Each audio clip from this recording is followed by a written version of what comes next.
Hello and welcome to another episode of Raise the Bar. I'm your host, Troy Haynes, former UCLA high jumper, longtime coach, and just podcaster now. Doing a little bit of both. Summer's been busy for me training young athletes, but a little more time to do podcasts. And today I have a special treat. Our guest is a former Olympic level pole vaulter. He would have been in the 1980 Olympics, except for the fact that the United States boycotted the Olympics. So this was brought to my attention by Mr. Doug Levy, who is the author of a book that is about Tom and others like him.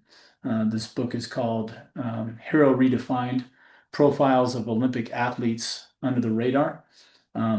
And we have some information for you later on how to get a copy of that book. But basically, Doug is telling us stories of Olympic level athletes and things that they went through that were difficult, difficult circumstances, different things that happened, and the heroic things they did to overcome those things. Before we jump into the podcast, I just want to do some shameless pimping for bradnutrition.com. We have had Brad Kearns on the show before, and Brad is a former number 3 in the world ranked Ironman triathlete.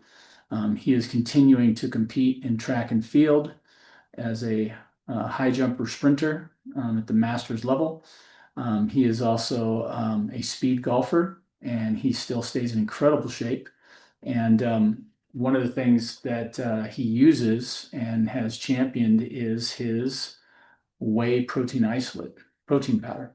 It is made entirely from the best whey protein available from Wisconsin dairy farms, and it has no additives of any kind. It has an incredibly high dense nutrition rating. And I have used it now for over a year. I like it to make my smoothies and shakes with. You can mix honey, fruit, your veggies, whatever you like to put in your shakes and smoothies. That's up to you. But it's very easy. It mixes in great. It isn't chalky or gritty.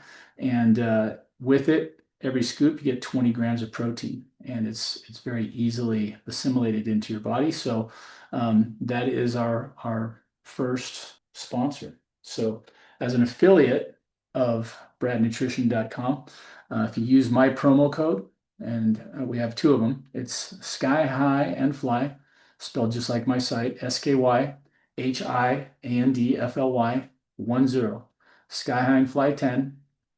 If you use that at bradnutrition.com, you're going to get 10% off on any product on that site, as well as the whey protein isolate.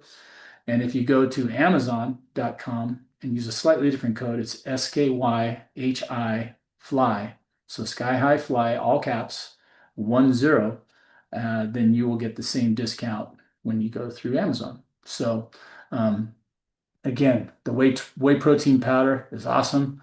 I use it all the time, and I highly recommend it. So now we're going to get on with our podcast with Tom Hintnaus and Doug Levy. How did you guys how did the whole thing come about with you picking Tom to be one of your chapters in your book and all that? Well, I had some chapters that I wanted to do a part of the book on athletes who overcame really significant physical setbacks, medical setbacks.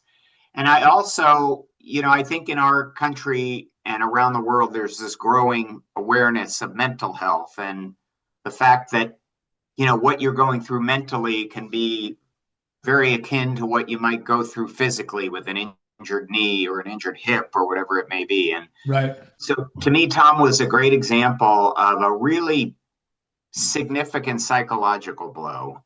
He's not the only athlete to deal with the 1980 boycott, but he's a prime example of an athlete who I think was really well positioned to do something major and have the rug pulled out. And athletes are good at preparing for just about everything, but that's not something they're ready to prepare for most of the time. Yeah, that is a unique circumstance. I remember as a fan, in 1980, I would have been a sophomore in high school. So that was, I remember, because I've never been the most political animal, you know. So as far as politics and why we didn't go and all that, and I remember my mom was a figure skater, roller skates, but they did all the same stuff you did on ice. And she had trained for a lot of years and she was upset. She's like, man, I can't believe that, they did that to all those athletes because, Yeah, you know, most most of the athletes I think would, I don't know, but I would tend to think that they might be a little bit more like me and be a little bit maybe not apolitical, but you know, when you're that vested in that kind of a thing, and then somebody says, we're going to take what you're good at and use it to protest. It's yeah, like, wait a minute. You didn't spend, 4 or 8 or 10 years of your life getting to this point, you know. right. Yeah, you're like a pawn on a chessboard. I think that's one of those worldwide spectacles that needs to be kept as apolitical as possible. Right. Um, and then I think for some of these athletes, they only have one window, and if Right. that's the case, or they only have one really good window, and so those are the really sad ones when you Yeah. make a decision like that has such, you know, Hmm. uh, lifelong Lifelong. ramifications for Yeah. somebody. Yeah, I mean, it literally is like that. I mean, there's guys that I look at. There was a guy from Jamaica last year. I think Donald, I want to say Donald Thomas or something like that, but he's been to either four, at least four, maybe five Olympics in a row. Because you could do that if you did it just right. Like if you figure 16 years. And then if you just were to add one, right, if you just happen to hit it just right, you could maybe get five in. But I mean, a 16-year window of excellence is a long one, It is. and trying to make multiple teams. Edwin Moses made at least three, and there's been a lot of people make three, even I'm sure the numbers just decline radically as you get to 4 and 5, but there's a few, and but like you said, for many, myself included, I would have, killed just to get to one Olympic trial, Of let course. alone making a team, Of course. I mean, you start with these aspirations and hopes and dreams and you pursue them the best of your ability, and then yeah, that's a real deal. So did you have to go about, meeting him, get out like No, I was able to find Tom through. I first found out that where one of the docks he worked in construction at in Hawaii, and I emailed them, and I think they forwarded it to him.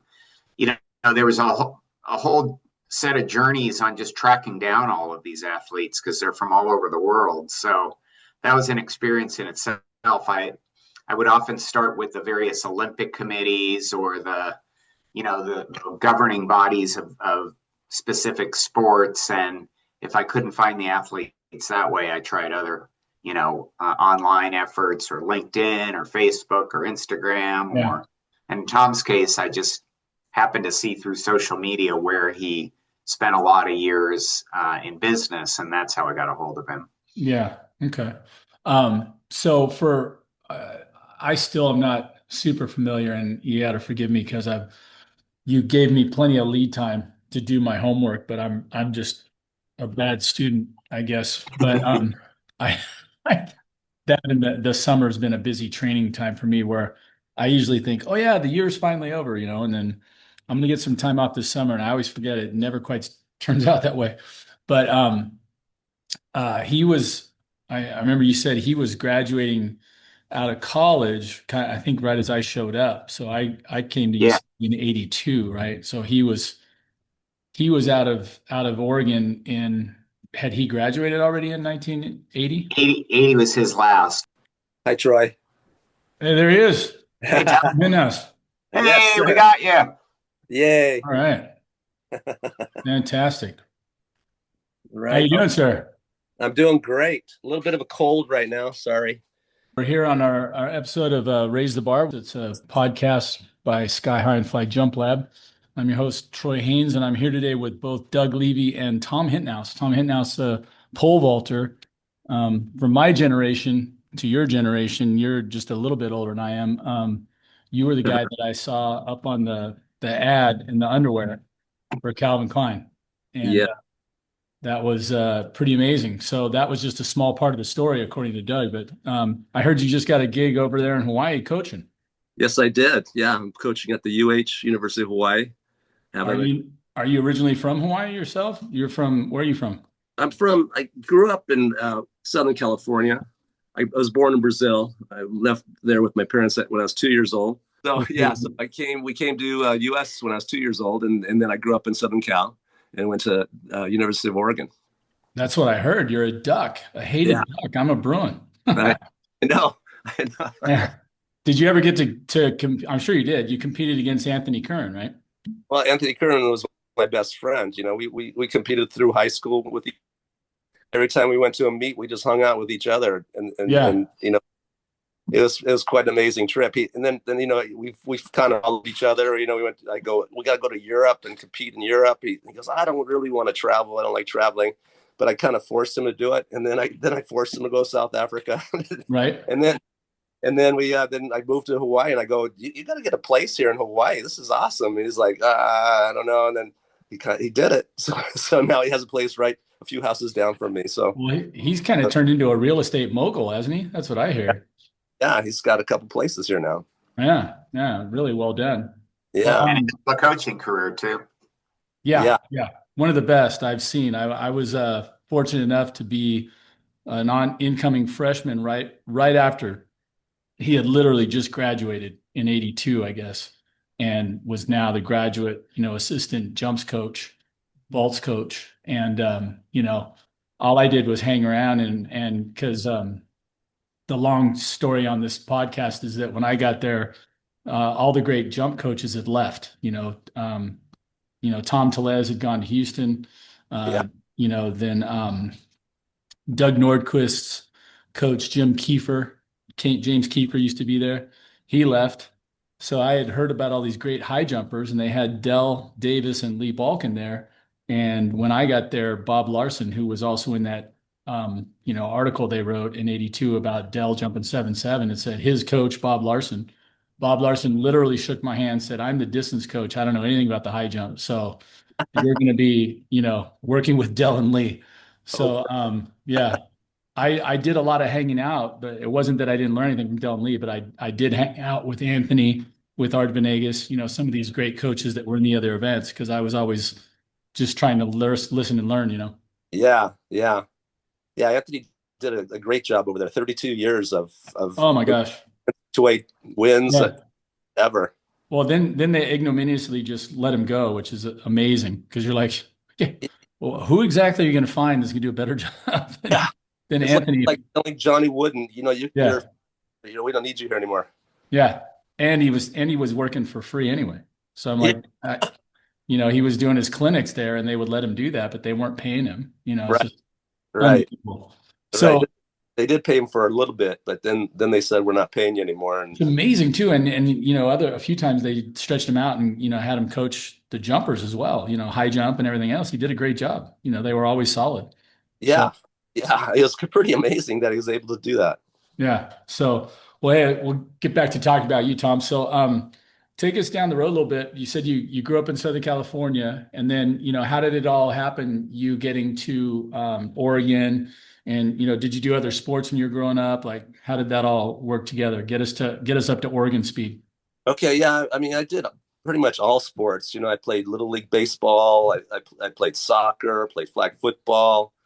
I did everything: volleyball, surfing, just the whole gamut of like all kids do in my Yeah. area.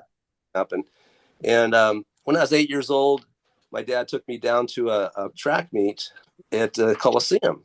Where they had back then it was the 1932 Olympics. They didn't have the 1980 Olympics there yet. Right. So it was like, Jesse, not it wasn't Jesse Owens, it was the decathlete that won it, the Indian guy, Oh, Jim Thorpe. Jim Thorpe. He Yeah. won the gold medal there, and I was just like in awe. I'm at the same place, and it was a USA against USSR in a track meet, which they had dual meets back then, which were Yeah. just awesome. Right. And so Bob Seagren set the world record in the pole vault. and the whole place erupted. Everybody jumped up, and I turned to my dad because I was trying to figure out, I was in gymnastics as well, and my sister was in gymnastics, and he said, you don't want to, do anything where someone's judging you, or watch. There's always politics involved. You want to do something where if you clear the bar or do whatever you do, that's it. Nobody can say you didn't. Right. Toes when pointed. Cutting So dry. so I turned to him right there and I go, that's what I'm going to do when I grow up. I just love the flying through the air, and then landing like a stunt man in the pit, Mhm. and he kind of just patted me on the head thinking, oh yeah, right, sure. And from that day, I just got whatever I could get, broomsticks, bamboo poles, whatever I could get. And I jumped on my ivy fence in my backyard. And, I just everywhere I went, I was jumping on these poles, and, I cut my leg open trying to jump over a palm tree at one point. And Mhm. then I finally cleared the ivy fence in my backyard, landed in my neighbor's yard, knocked the wind out of me, laid there for about 3 minutes. And then I jumped up in the air like I just set the world record, and I love it. so so then from there I couldn't really pole vault until I got to high school, and then just from there I still was doing soccer and played football and wrestled, and I was doing all these other things, and a coach came up to me and said, you got to just do one thing. If you want a scholarship, you want to get to a university, you're going to have to do one thing, and you're going to have to pick one thing, and just start doing it. He said, like, be like Colonel Sanders, just do one thing. Right. And I took it to heart, and I just started pole vaulting as hard as I could. And Yeah. all background helped me, my gymnastic background and all that background helped me. So from there, as a freshman, I broke the school record in my second year at the school. And that got better and better as I got a senior, and broke the CIF record and won the state meet in California. And then I got a scholarship to go to the University of Oregon. And I didn't even know much about Oregon. I just kind of wanted to go to UCLA or USC because I'm a Southern California Yeah. boy. But it was kind of great going to Oregon because it was a completely different world. Oh yeah. I got out of the rat race of LA and got into mountains and rivers and all that kind of thing. But Right. the cold weather and the rain kind of got me a little bit, but Yeah. other than that, it was awesome. Yeah. It's a great area. I was telling Doug earlier that my first 3 years, I was really fortunate as a freshman because they really only had, Dell and Lee, and then they took a third one. There was three of us as incoming freshmen. I wasn't having the best freshman year, but they wanted three, and we kind of had a little jump off, and I won it. So they took me up to Oregon for the dual meet, and it was, you know, they knew all the right places. They took me to Tracktown Pizza. They took me to, walk the campus and everything, and you get to see that at that time that old field, and Yeah, then when we came back the next day, we got up in the morning and they doped out the meat, UCLA, Oregon, and of course they said, well, it's going to be a really good meet, but it looks like the Bruins are, probably a little bit better, and they just were laying out all these little things for the fans, get the fans all fired up, and they just, I yeah, mean, you walk into that environment, when you're at meets out here, and I'm sure you remember that even in Southern California, it was a little bit different there for a while, but by the time I was there at school in '82, we didn't have people packing Drake Stadium. I had some old video clips of meets where there were like 7 and 8 people deep on the fence looking in from the IM field, and the stands were packed when we were going against SC. That never happened all my years there, right? And so right. you get up out of pretty tame places like that, you get up to Oregon, and it was like, man, there was a ton of people stomping their feet, and it was terrible duck weather, and they packed that place, and they were Yeah, just screaming and stomping. You can even hear, people running down the backstretch. It was crazy. yeah, A great environment for sure. yeah. That was the best. Going to Oregon was the best. If you're a track athlete, you know, Hmm. you feel like you're a hero up there. It's a small town. You Yeah. know, it's like being on the football team. You get Yeah. the fans base, and they follow you. And wow, Yeah. was it cool? Yeah. It was quite an experience for sure. So let's back up just a second. You said school record, CIF record. Where did you go to high school? I went to Aviation High School in Okay. Redondo. In Redondo. I didn't even know they had a high school there. I actually train athletes at Redondo all the time now. So I don't know. Is that school still there or is it? No, they closed Yeah. it Yeah. in the mid '80s. Yeah. Now Okay. have Redondo Union High School and Miracosta in that. Yeah. Yeah. Miracosta. Yeah. Curran actually coached at Redondo for a few years because his son, they lived in Redondo and his son Tate went there. Yeah. So I kind of got I don't know if I ended up working there, but I don't think we've ever been there at the same time. But okay, so take us a little further down the road now. You've been to Oregon and then or you went up to Oregon. How was that? I mean, other than the atmosphere was great, did you have a real pole vault guru to work with or were you how did that go? Yeah, not per se. The guy that recruited me was Frank Morris, and he was a great coach, but he wasn't a pole vault coach. He coached the discus mainly. He was coaching the discus and had some real good success in the discus. Hmm. He had a mind, a mechanical mind. Right. So when he was coaching me, he used that mind to kind of try to do something out of the box, basically. Because Hmm. I was not the fastest guy on the block. I was Right. pretty slow as pole vaulters go, but I had a big heart and I wanted to do it so bad. So we basically invented a way to do a gymnastic move on Hmm. the pole once you leave the ground. And Okay. he was the first guy to really start to think about getting catapulted up into the air Right. by getting your body in the right position, and that was by doing a kip basically, and then getting in the right position, trying to pull your way up high as you can while the pole's still bent. Yes. And so I'm coaching now, and I'm like looking at it, going, "Wow, he was right. Once you plant, you press forward and you try to hold that pole in a bent position, and then you pull on it as hard as you can, and that also holds the pole more in a bent position, stays bent Right. longer, and then Right. that's helping. Then you get your body higher on the pole, and then you can like a bow and arrow, shooting yourself off the top of the pole." Yeah. Yeah. It's interesting. I've had the great opportunity to listen to Anthony. I've listened to not Mike Tully, but his brother Steve, See, who coaches at Los Alamitos High School. yeah, And first of all, I have to make a side note. All the pole vaulters that I've had on here as coaches and athletes are crazy.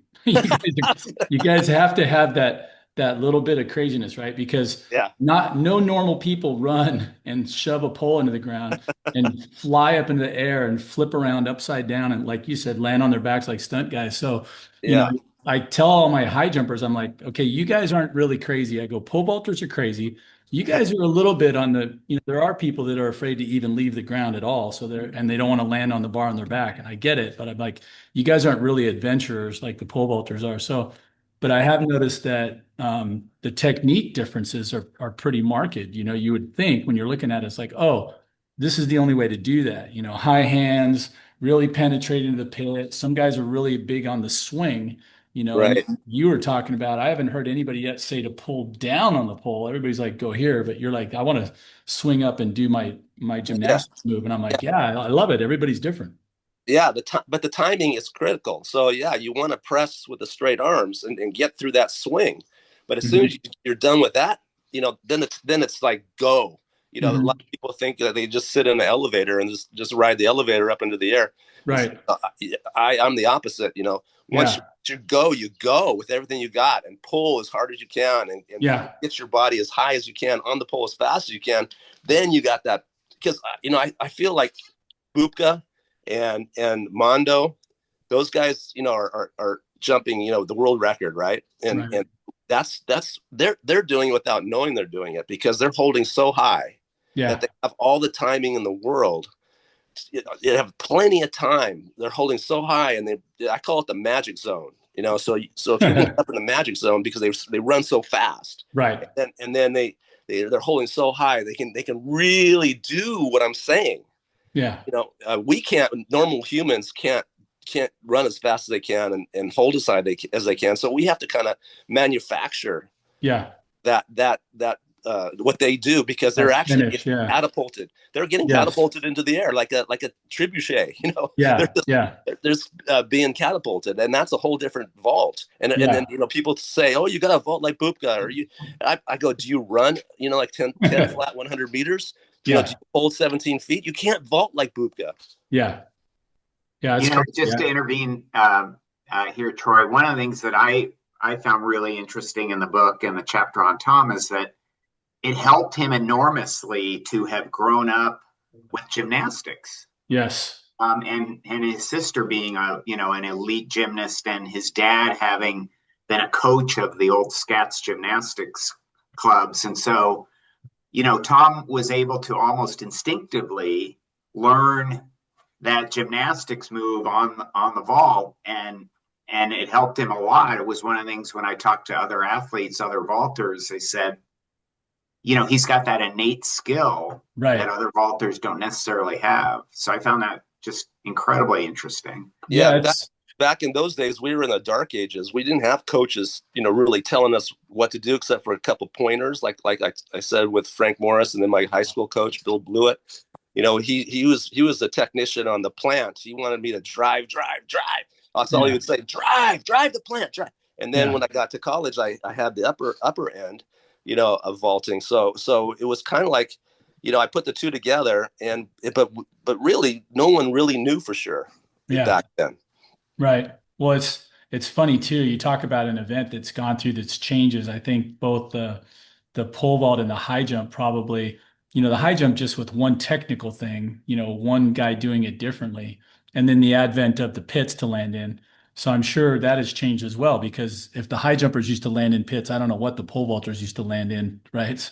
They used to land in sand and dirt, and I don't know if you guys did that. That's probably why it's got to be a little bit of a hindrance to the world record. But when you finally develop these, styrofoam, mats to land in, that had to be huge. But then, I mean, you literally, back in the history of the pole vault, they used to use bamboo poles, right? Yeah. So you Yeah. had both bamboo and then like aluminum for a while. And I remember seeing some of those poles at Millikan High School in the shed, where you go like, what is this thing? Yeah. Been here for 40 years. Swedish steel and Yeah. aluminum.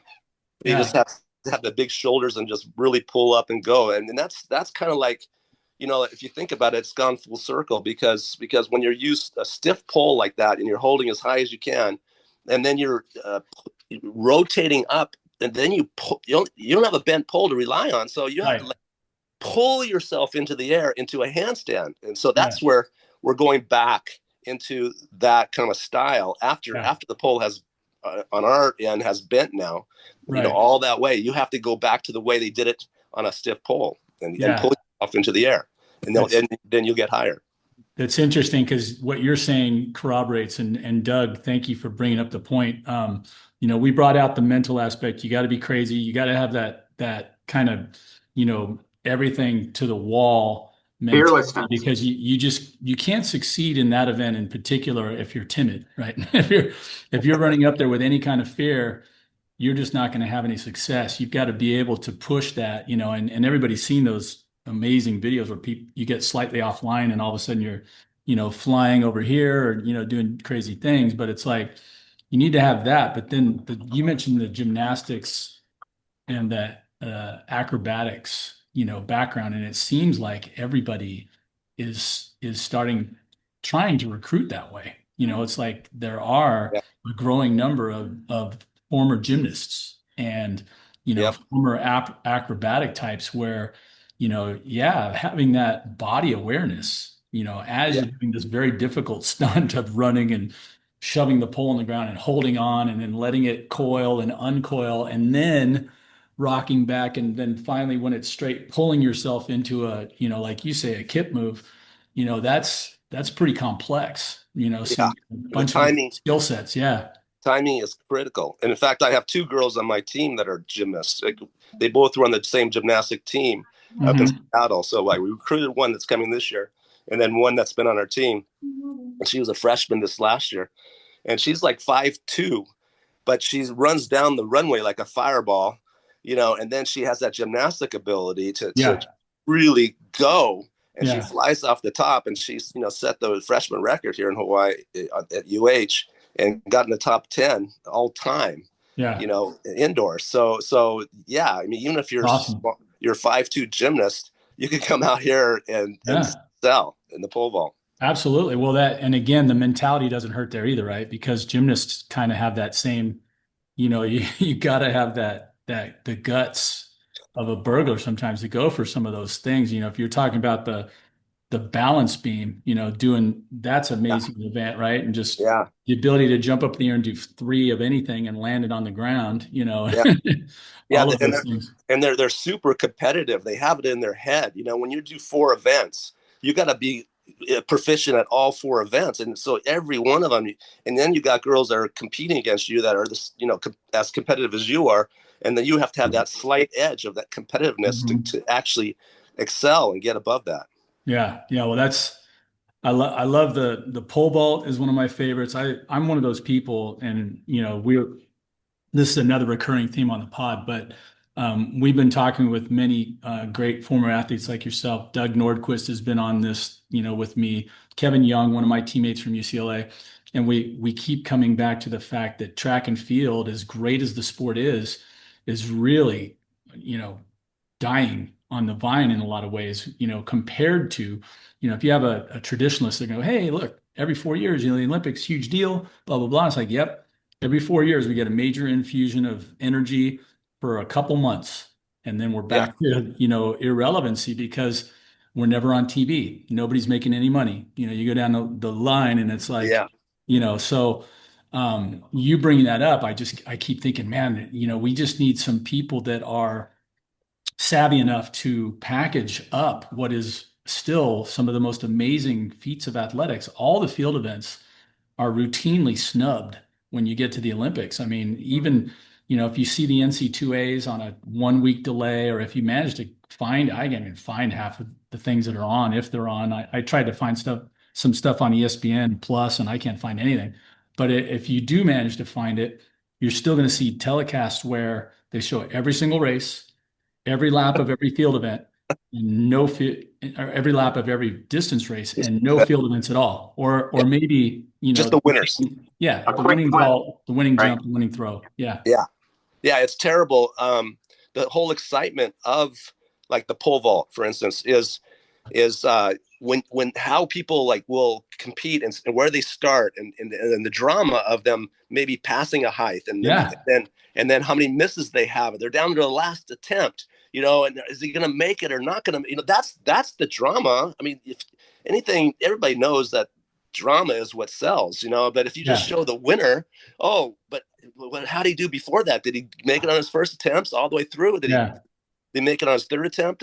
It's like there's no drama. So everybody's yeah, just Johnny that it's never been done correctly, and that's what they need to do. And I heard that somebody's trying to do these middle distance running events and that they're going to package and make it more mhm, appetizing for people. So I've heard yeah, about something like that's going to happen, but they need to do it for all events, and the pole vault yeah, especially could be could be an amazing drama event. And then if people start backing the guys that are at the top, yeah, and doing it could be huge. But they don't know how to do. Well, I'm not saying they don't know how to do it. It's just they don't have. yeah, You have to like really think about it to really get it going. If you really wanted to do it, it has to be someone that actually was in the event before yeah. and produce it. Yes, I agree with you. I think, maybe both someone with experience at it, someone who appreciates the drama, because nobody's going to appreciate the drama unless you explain to them what the drama is, because they're not going to pick it up on their own. Yeah, I see the same thing with the high jump. The high jump, in a lot of ways, I think they're doing it wrong in a bunch of ways. Bad camera angles, yeah, people doing the commentary that have never done anything in their lives, let alone anything as athletic as a high jump. I mean, give me a high school high jumper at least to do the commentary, but a truck with all the cameras like they have in football, if you have 25 different cameras, you got to have a guy in the truck going, okay, go to camera two, go to camera three, go over here. A golf tournament does a better job. They're going to show you everybody that chips in for birdie, yeah, everybody that holes out from the fairway, a huge drive, and yeah, there's all this stuff going on all the time. It's yeah. there. and they create the drama. Yeah. You know, oh, this is going to be a birdie. It's going to put them in first place. You know, this Yep. is a huge drama going on. You Absolutely. can't have a show without drama. Yeah, and the races they've got their own little drama because you can show them all warming up and you can Yeah, do their little human interest stories or whatever you got, right? And then here they come, they all line up. It's like watching a horse race for crying out loud, and then they yeah, all off and it's over in 10 yeah, seconds. There's like yeah, drama's over. yeah, yeah. You And know, that's easier for them to do because you don't have to think about it. The drama's already happening before your eyes, right, but you have right. to be there pretty much for 3-4 hours to Yeah, actually get the drama. But you can condense that into even 5 minutes yeah, to create that absolutely. kind of drama. It'd be very interesting to be involved in that, and maybe I don't know if there's a way to re-envision it, but it'll be interesting. We'll keep you in the loop because I've got a couple of coaches. My mentor Alan Hankel, coached Doug Nordquist and Jackie Joyner for a while, and some big names on his resume, and he's kind of trying to come up with some newer ideas on just like kind of the way baseball did it, where they said, "Hey, we're losing fans every year. Baseball's starting to dwindle." So they say, we need to come up with a pitch clock. We need to speed this game up because the young people just aren't going to sit here and watch baseball for 3 hours. Yeah, And the purists will because they love the sport. And I said, yeah, well, that's the problem. You don't have to recruit the purists. The yeah, purists are going to Right. watch it no matter what. You yeah, need to pull in the new fans that have never seen your stuff before and make it appealing to them. Otherwise, they're just going to scratch their heads and go, I don't get what's so amazing. yeah, yeah, And I think some of it's the personalities too. I'm hoping that Tom, I mentioned to Troy, there's the long jumper Tara Davis Woodall, and she's exactly what Tom was just talking about a couple minutes ago. The drama with her is she's been in both the Olympic trials leading up to the Paris Games and then again in the Prefontaine Classic. She didn't win until her very final jump, and she helped build the drama in the Right. stadium. And so, and she's just very effervescent. And so my hope is that, and we've got now in the pole vault, both men and women, we've got some great personalities. Hmm. So I would love to see the networks rally around these Yeah. great personalities in these field events. You've got, Valerie Allman in the discus on the women's side, and Oh, she's Ryan amazing. Krauser. I mean, these are Yeah. these are athletes with incredible skills and personalities. Yeah. If the networks thought about how to package around that, I think it would be a big upgrade for the field events. Sure. Well, yeah, there's a lot of lessons to be learned. All these Yeah, different sports that are doing well better, like MMA, yeah, anybody who's killing it, all of a sudden NASCAR for crying out loud is all of a sudden just, killing it. They've kind of, looked at their demographics and started trying to recruit, let's yeah, get some people that we don't usually get. And, a yeah. lot of lessons to learn. If you look at Europe, Europe has done a great job with track and field. Track and field is their second most popular sport. It's Hmm. second to soccer, Soccer. and what they did was they put money into it. They gave these top athletes money under the table in the beginning, and they all got money, and so all the top athletes came to all these meets in Europe, and so Yeah. everybody filled the stadium. If you go to a stadium in the United States and go and watch a track meet, it's a couple. My parents would be up in the stands. That's it. Right. So yeah. So over there, it's like people are pounding the bleachers. They're hitting the thing. They got their heroes out there, and all the best in the world are there Yeah. because they're paying them. They're giving them Absolutely. money, and so Yeah. they put money into it, just like they did with golf or tennis or anything. Right. If you want to make something popular on TV, you put money into it. Yeah. Well, the other thing that I would like to see also, and this is probably not, I don't know, I'm sure it happens on some levels, is, you got to tie everything to the gambling, Ah, I mean, yeah, you look at, football, baseball, basketball, you can pick anything. You can go, hey, so and so averages 5 rebounds a game. So tonight they're projecting he's going to get, plus or minus 6, yeah, which way you going? And yeah, it's like, you could bet on anything, yeah. you It's know. like a stock. You have your favorite person in the 800 meters, and you bet on them, and they have the odds, just like you do in Yep. horse racing. Yep. And then all of a sudden now everybody's part of the race. Everybody's part Yeah. of it. So of course it's going to be more exciting. Right. Everybody's involved in the Yeah, outcome for sure. Yeah. Well, hey, changing tacks again, Tom. Why don't we get to the meat of the book by Doug and come across that we were talking before you came on, Doug and myself, about the whole 1980 fiasco, and it depends on which side you're on, of course, but I think on the athlete side, which track and field wasn't the only sport that was affected, and us just not going at all as a nation to boycott what was going on with the Russians, affected so many lives and everything. So Doug made you a chapter in his book, and how did just tell us a little bit about that, because I know I was talking to Doug about that, and I said my dream was just to get to an Olympic trials. I was trying to jump the trial height for years and never quite made it. And you get higher and higher up the line, and when you finally make a team and you're all excited, and all of a sudden they go, "Okay, we're not going." And Yeah, that tell was us about that. absolutely horrible. It was, my dream since I was 8 years old, like I said, to Yeah, train as hard as I could. I foregone like any kind of partying or any kind of drinking or any kind of anything, and just stuck to it. I had a tunnel vision, and all I wanted to be is the best pole vaulter in the world. And hmm, so it was like, but the hugest body blow you could ever have, and because I finally made it, because you know how hard it is to make a national team, especially in the U.S. It's, right. it's like winning the Olympics, or it's like winning the Olympic. You got to win the Olympics twice. Yeah, We're so deep in the U.S. It's ridiculous. So yeah, you get the top three guys that get to go to the Olympics, and then the Olympics are just like the trials, and I made it, and I was the number one guy in the United States, and usually 90% of the time they win gold. yeah, So I was ready. I mean, I was right at the world record. I just barely clipped the world record off in the trials, and I was ready. I was going. yeah. Man, that's just like everybody's nightmare, right? You finally get there and the door is slammed on you. So And I what were want the to add repercussions of too, that? Troy, if I can add too, for Tom, to me, what makes it even more difficult and just more of a psychological blow is he wasn't just ready. I mean, between the NCAA meet, the national championships, the Olympic trials, he's, in a 2, 3 week period, just excelling at all of them. And so, Right.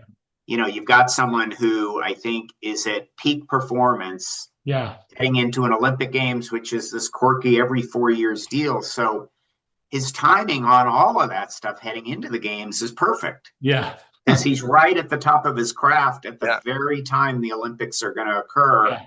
And then somebody takes a rug and says, "No, sorry, you're not going." That, Yeah. yeah. as Tom, I was telling Troy, that's what really fascinated me is for a premium athlete to have to deal with that mentally, Yeah. and you had to go through that. Only Jesse Owens was the only one that won the trifecta. He won the NC2As, the national meet, and then the Olympic trials. So I got second in the NC2As, first in the national meet, and then first in the Olympic trials. So I was like Yeah. getting better as I was going. Yeah. And you're on, like you said, you're on a heater, right? Yeah, You're on a yeah, roll, getting ready to go in there. That's everybody's, favorite thing. That whole talk about, being in the zone where you're just like, oh yeah, it's all coming to a head.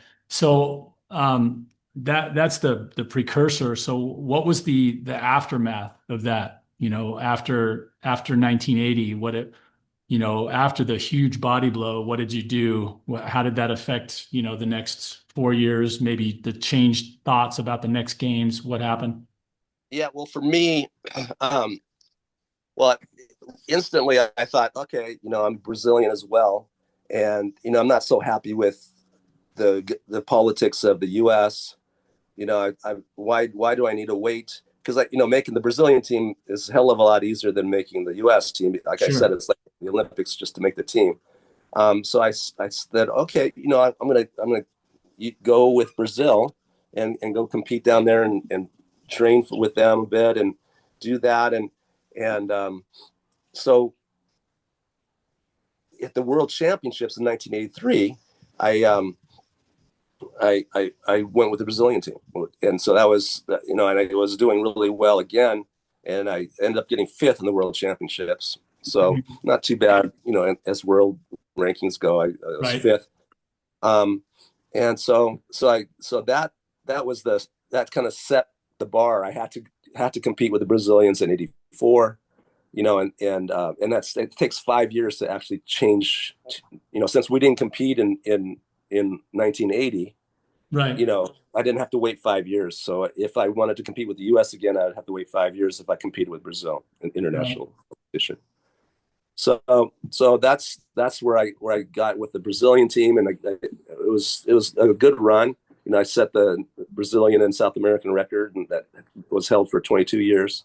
Right. And it was 18:10 and 3/4, which is pretty good.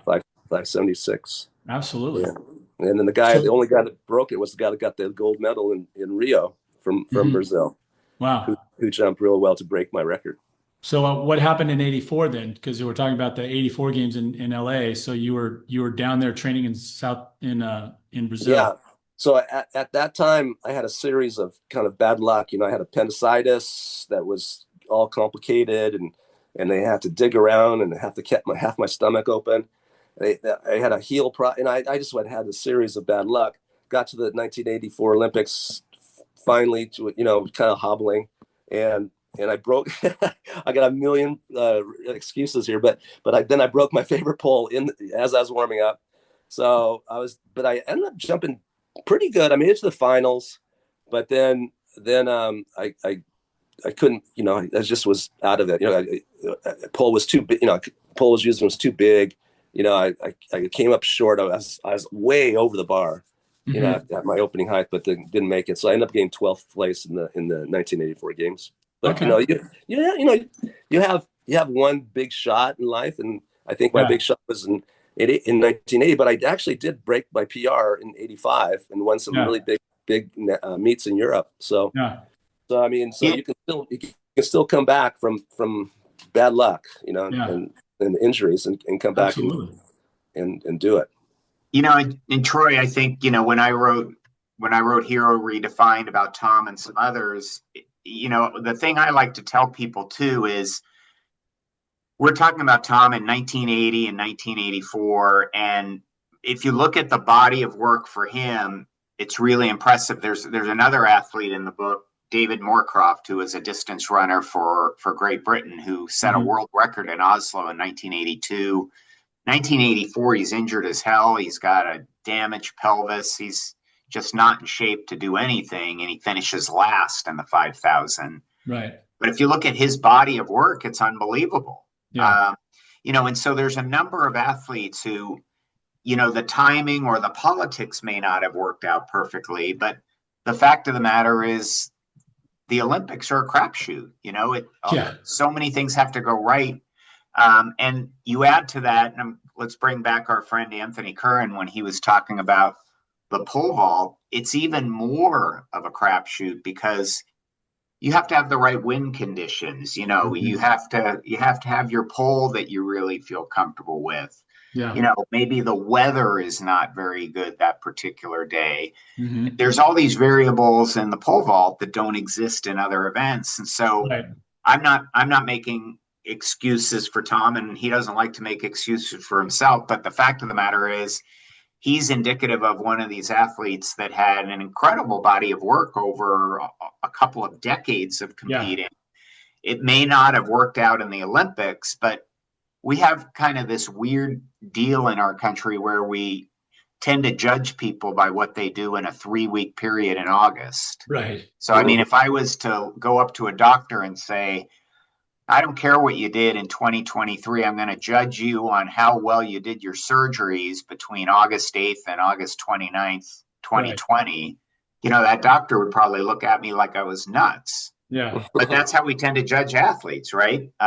So the Olympics is critical. It's a world spectacle, but it's not everything. And we should, I think we should look at these athletes over time and appreciate that greatness doesn't just have to be on an Olympic stage and on a medal stand. And that was part of my impetus in writing the book. Yeah. I love that. Can you imagine if they didn't do the 1980 Winter Games? We Right. wouldn't have had the miracle of on ice. We wouldn't Right. have all this history Yeah. of the Winter Games, and then just the summer games were the only ones boycotted. So that was Carter's lasting legacy, right? That Yeah, was yeah. one of his last acts as president. Probably didn't help him in getting No, reelected. Nobody was really pleased with that one. no. Yeah, well, I think, what popped into my head too is the mark of a champion was that you did, continue on, and kept fighting and kept raising the level, right? And again, sounds like circumstances conspired against you, the illness and this and that, and the poll and everything. But like I say, you keep pushing through that, you get another PR, the whole a champion in my mind is someone who just has that mentality. The champion mentality is you show up and you go to work, and you work hard on your craft. You try to get better. You try to push the envelope, and in a sport where that is definitely required to succeed, and then like you said, you managed to get yourself another PR, you managed to go over Europe, managed to do all these things. And, I look back on my career and go, wow, I had a couple jumps here and there. And then, I didn't have any clue how to get myself over to Europe. I'd heard stories of, oh yeah, you should just come over to Europe and compete. And everything. It was like, man, I didn't have a clue how to get over to Europe. I was just like, I was trying to jump 7-4 over here, let alone Yeah, travel around. And yeah, you find someone like yourself that was just like, oh yeah, I'm just gonna, I'll go to Brazil, I'll go here, I'll go there. Like, that's a champion. And like you said, it shouldn't be, how did it all come together? There's great stories. I was doing yeah. I I would, watched. I was super lucky, because for one thing, Nike took care of me to get to Europe the first time. And, I had all these lucky strikes happening for me, and then I worked as a model, which I could only have to, I only had to show up and take some pictures like for 2 hours or 3 hours in a week, and then I would just train. And Yeah, I was able to pay for my rent and pay for everything that I needed, and I just kept training and then travel, right, and go to these meets. And that was a lucky strike on my end that yeah. happened. So I how think, long have you been? Oh, go ahead, oh, Doug. But I was just going to say, I think the other thing with Tom and some of the other athletes I interviewed, what I really appreciated is, time going by gives you a great perspective and a great ability to reflect.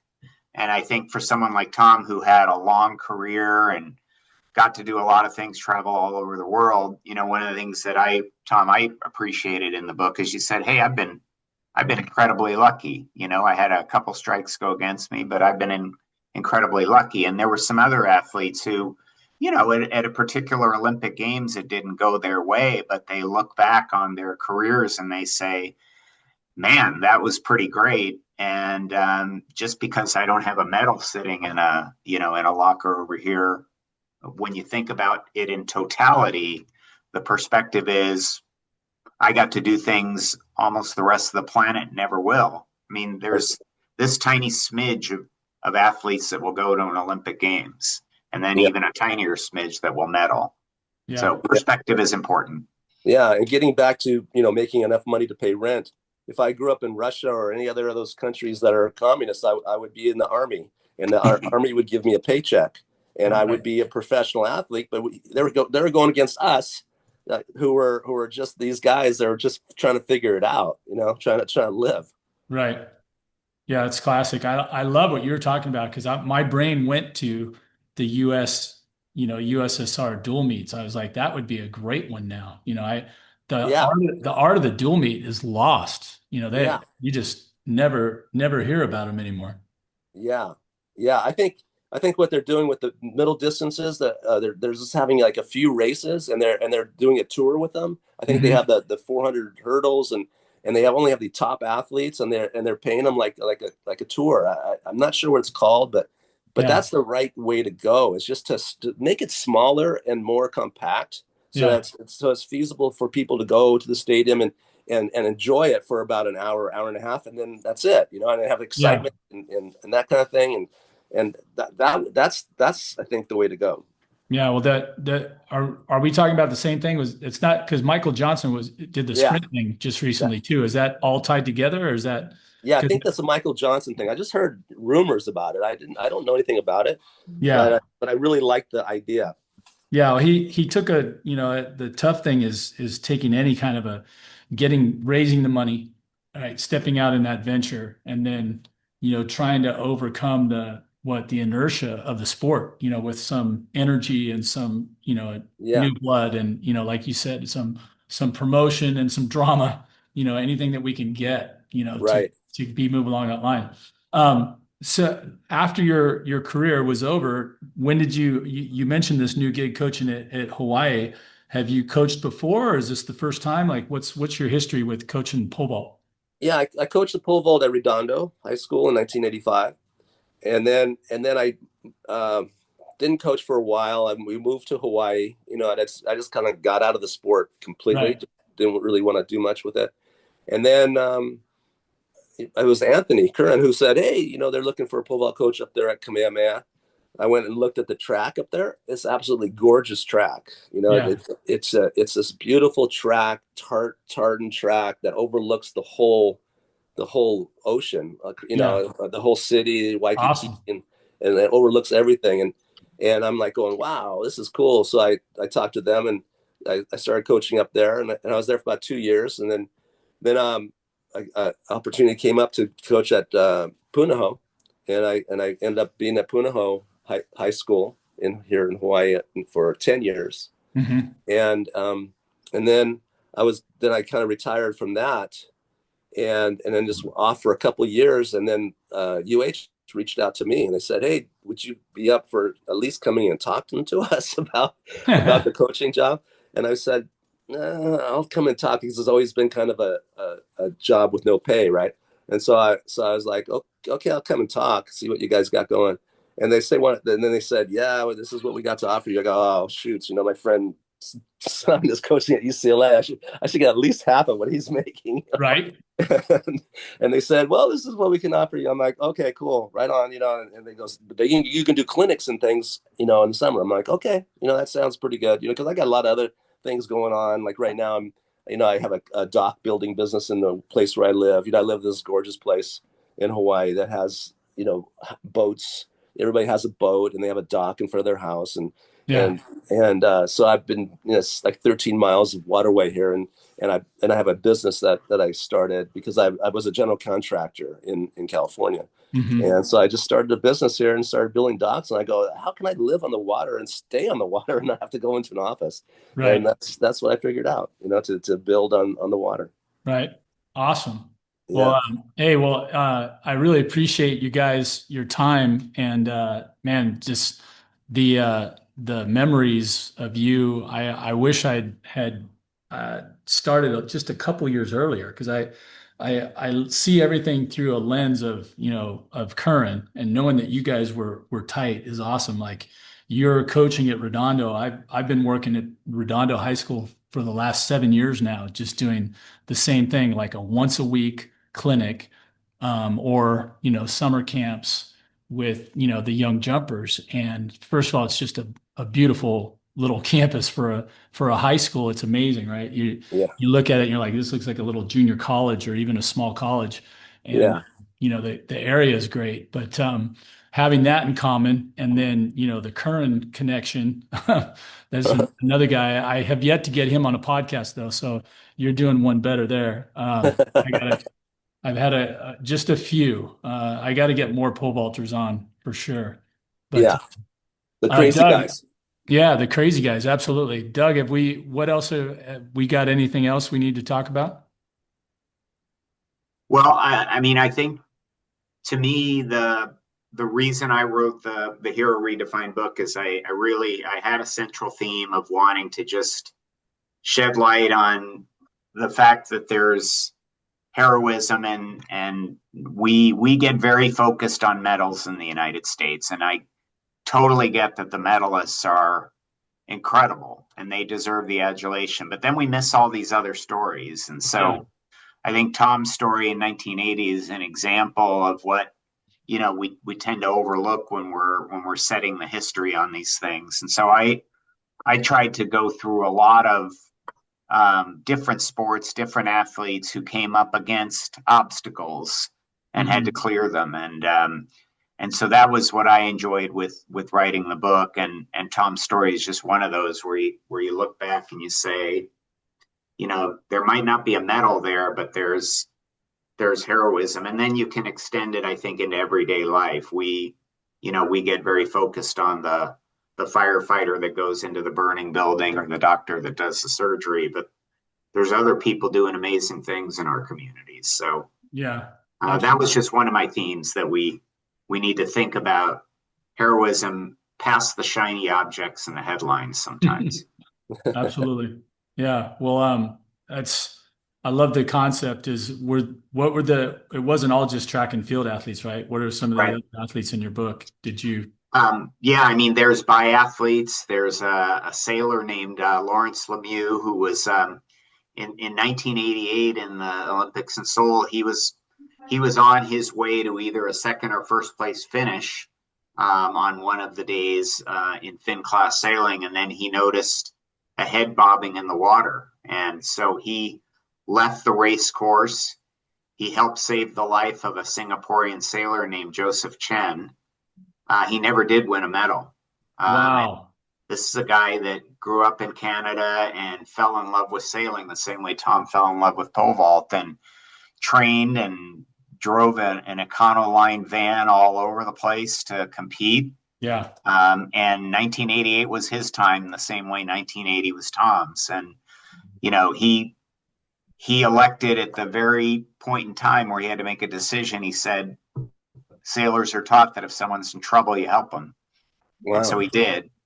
Yeah. There's another athlete in the book named Tracy Barnes, and she was, we talked earlier about being in the zone. She was a biathlete, and she was in the zone in the Olympic trials, but her sister was incredibly sick, had a respiratory infection, and she was going to be making the team in biathlon for Sochi. And her twin sister, Lanny, because of sickness, was going to be missing the team. She decided that Lanny had more potential to do better in those Olympic Games. And she talked first her twin sister into accepting her spot and switching from alternate to team member.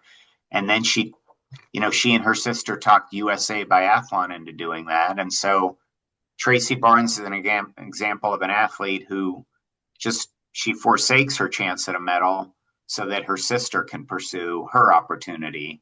And I thought that was pretty heroic stuff too. And so there's just a number, there's 11 different chapters on athletes in the book. And then there's 2 about venues. The one I chose in the United States is how we ever got the 1960 Winter Games to Squaw Valley. It's a near miracle. And it was an era when the European countries around the Alps thought they were all but guaranteed the Olympics. And that changed in 1960, and over time it's changed even more. But so that's what Hero Redefined is about, a number of these sort of unlikely stories and unlikely heroes. And I hope people will take a look at it and enjoy it. I fell in love with all the athletes that are in the book. Right. Awesome. Yeah, that's an amazing couple of stories right there. To do a little bit more pimping for us, how do we find your book, and how can we read it? Where are you? So again, the book is called Hero Redefined, and if you click on Hero Redefined Amazon or Hero Redefined Barnes and Noble, it'll pop up online. I also have a website as an author. It's called Author Doug Levy, all one word, authordouglevy.com. So you can find out all about the book there. And there are athletes and broadcasters who put in words of praise for the book. Frank Shorter and Sebastian Coe. I was lucky enough to have both of those athletes say nice things about the book. And then Tom will remember the name of Paul Swangard, who for many, many years was the PA announcer at Hayward Field in Eugene, and he had a nice quote about the book as well. But that's how people can find out more about it. And obviously, hopefully on your podcast, you can show the site and how people can pick it up. Absolutely. Be happy to do that for you, Doug. Thank you. All right, guys. Well, hey, I appreciate you taking time out of your busy day to be here on Raise the Bar with Troy Haynes. It's great to have someone who raised the bar so high. Like whenever I start hearing people talk about, 18 plus and 19-foot pole vaults, that's just like I know how amazing that is. And when you were talking about the other thing I wanted to talk about real briefly, you mentioned speed, how important speed was in vaulting. And I started to say that I think speed has become just about everything in every event, from watching Krauser do the spin, because, back when I was in college, everybody was gliding and nobody was spinning doing the shot. But now it just looks like to me, and you mentioned Valerie, our other discus thrower, and she's amazingly fast, through the ring throwing the disc. Right. And so my brain has, I have a huge a number of hashtags that I follow on Instagram, which are all speed, power and agility type stuff because of, what we do and the stuff that we train. So yeah, I love having the crazy pole vaulters, but they're also not so crazy and very technical because Right. that's one of the most technical events ever. So Yeah, if I can put in another plug for Tom, Tom, it was fascinating for me to hear that Bill Blewett really just drummed into you this notion of planting. One of the other athletes I talked to in the chapter about Tom was his old teammate at Oregon, John Switzer. And John said one of the things that Tom did just better than everybody was his plant was just fantastic. And so, to hear that Tom made up for maybe having less speed than other vaulters with the acrobatics on the pole and just the technique of the plant, to your point about the technicalities and the techniques of the sport, there were a couple of things he did just extraordinarily well to get himself up near the top of all the pole vaulters at the time. That's true. yeah, it's funny how those coaches, they come back, right? So you had one guy that you're like, this is all he did, but he did it well, right? So he got you to plant I was wondering when you were up there, was Corey Tarpening up there with you? Corey was like a junior high school kid when I was there. He was catching my pole actually in the trial. Whoops, where'd you go? In the trials. Uh-huh. You're still on. I can see you. Okay, someone's trying to call through to me. I don't. Oh, yeah. That happens. Looks like Curran, but anyways, yeah. He was catching my pole right there at the trials, and he looked at me. He goes, "Someday I'm going to break your record." And I go, "Oh, sure you will, sure you will." And Right. Sure enough, he broke my record.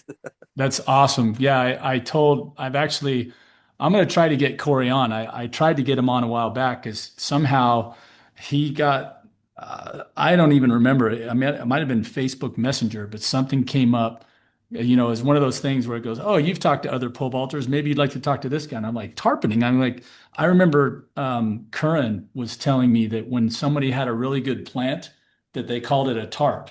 He was like, that guy had a tarp, plant. And I was like, okay. So I brought that up to him, but it's kind of shy. I think I've tried a couple times. I haven't gotten him on there, but I'll tell him that I now have another Oregon alum who has been on the show, and he needs to come and talk about breaking your record. Yes. Tell him I said hi. All right, I will. Hey, well, appreciate you guys. Thanks so much for spending your time with us here on Raise a Bar, and best of luck in your new venture, coaching there at the University of Hawaii. And Yeah, thank you. we'll keep tabs on you, and hope maybe we can get you on here again one of these days. Yeah, fantastic. Thank you, Doug Levy, and thank you, Todd, for doing this and having the time to Absolutely. give us the time. Thank you. Thank you very much, Troy. All right, guys. It's been a pleasure. Thanks. And that's going to wrap it up on another episode of Raise the Bar with Troy Haynes. Our special guest today was Tom Hintnaus, former Olympic pole vaulter, who didn't get to go to the Olympics. He was going to represent the U.S., was not allowed to go because of the boycott. and then gave his Brazilian heritage a try. Some circumstances got in his way there in 1984. Continued to vault in 85, had a new personal best, was way up there on the charts, high 18s and high heights, and now coaching the pole vault at the University of Hawaii. Has an interesting history in Hawaii, and then also good friends with Anthony Curran, who's one of my mentors. So get to chew on Anthony's ear about Tom here in a bit. And then Doug Levy, the author of the book Olympic Hero Redefined: Profiles of Olympic Athletes Under the Radar. In that book, you just heard Doug go through and tell you how to get your paws on it. Each chapter is a different type of heroism. There's immense resilience, strength of character, unparalleled sportsmanship, an incredible zeal to compete, and then seemingly superhuman will to finish. Throughout the book, Doug celebrates the heroic human spirit and its relentless drive to carry the torch forward both inside and outside the Olympic Games. It's a book that's on my list of books to read. I want to hear about all these other stories. You heard Doug tell the story about the guy who was set to medal in the Olympics in sailing, and actually looked into the water and saw someone's head bobbing who was underneath the water, and he stopped everything and saved the guy's life, saved him from drowning. What a great story. And there are all kinds of other ones like that in the book. So do check that out. You find those things interesting. It's not all about track and field. There's a few. And that'll wrap it up. So until next time, we will see you here on another episode of Raise the Bar. I'm due for a rant here sometime soon. And do send in those questions about high jump, pole vault, sprinting, long jumping, anything that you have a question about. We're happy to go through those things and give you a shout out. So until next time, Troy Haynes from Raise the Bar signing off. Have a good one.